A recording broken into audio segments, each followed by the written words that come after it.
नमस्कार, मैं आपके साथ अंकित मिश्रा और आप देख रहे हैं डेली 24 भारत। अक्सर घर में जब छोटे बच्चे सोते हैं तो इसको लेकर के भी कई पेरेंट्स जो हैं उन्हें डांट दिया जाता है और ज़्यादातर पेरेंट्स को लगता है कि उनका बच्चा काम या स्कूल जाने से बचने के लिए नींद में आलस कर रहा है।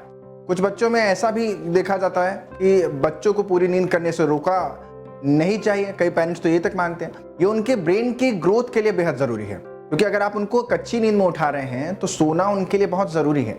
माता पिता के लिए ये याद रखना चाहिए कि युवा मस्तिष्क के लिए नींद बहुत ज़रूरी है। ऐसे में बच्चों में नींद पूरा करने के लिए उनको प्रोत्साहित करना चाहिए, ना कि उनको डांटना चाहिए। Proceedings of the national academy of sciences में पब्लिश एक स्टडी से पता चला है कि छोटे बच्चों की नींद में अगर रुकावट आती है तो इसका खतरनाक परिणाम हो सकता है। दिमाग के लिए अच्छी नींद ज़रूरी, नींद की खराब क्वालिटी दिमाग के लिए हानिकारक है।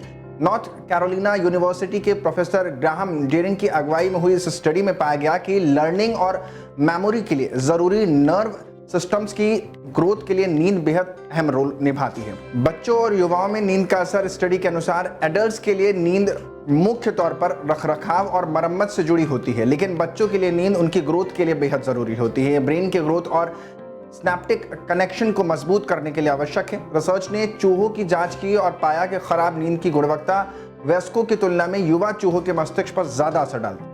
उन्होंने पाया कि युवा मस्तिष्क वयस्कों की तरह नींद की कमी को पूरा नहीं कर पाते हैं। इससे पता चलता है कि बच्चों में खराब नींद की क्वालिटी या नींद की कमी उनके दिमाग पर बुरा असर डाल सकती है, जिसका असर लंबे समय तक देखने को मिल सकता है। और ऐसे में पेरेंट्स बच्चों के बिस्तर पर जाने से लेकर सोने और उठने के लिए अच्छी आदत डेवलप करने में मदद करें।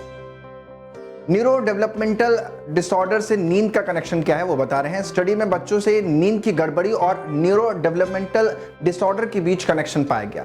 जब शोधकर्ताओं ने चूहों की जांच की तो पाया कि नींद की कमी से मस्तिष्क में क्रॉस या यूं कह लें कि कास प्रोटीन प्रभावित होता है, जो सीखने और याददाश्त के लिए जरूरी है। ये वही प्रोटीन है जो ऑटिज्म स्पेक्ट्रम डिसऑर्डर यानी ASD के लिए जेनेटिक रिस्क फैक्टर से भी जुड़े हैं। अगर किसी बच्चे में ऑटिज्म के लिए जेनेटिक प्रॉब्लम है तो नींद की कमी उसे और भी ज्यादा ट्रिगर करेगी, जिससे उनका जोखिम बढ़ जाएगा।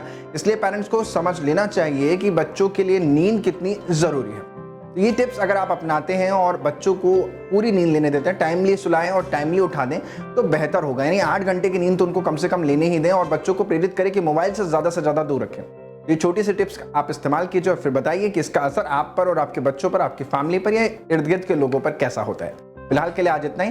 कल फिर होगी मुलाकात हेल्थ टिप्स के एक नए फायदेमंद नुस्खे के साथ।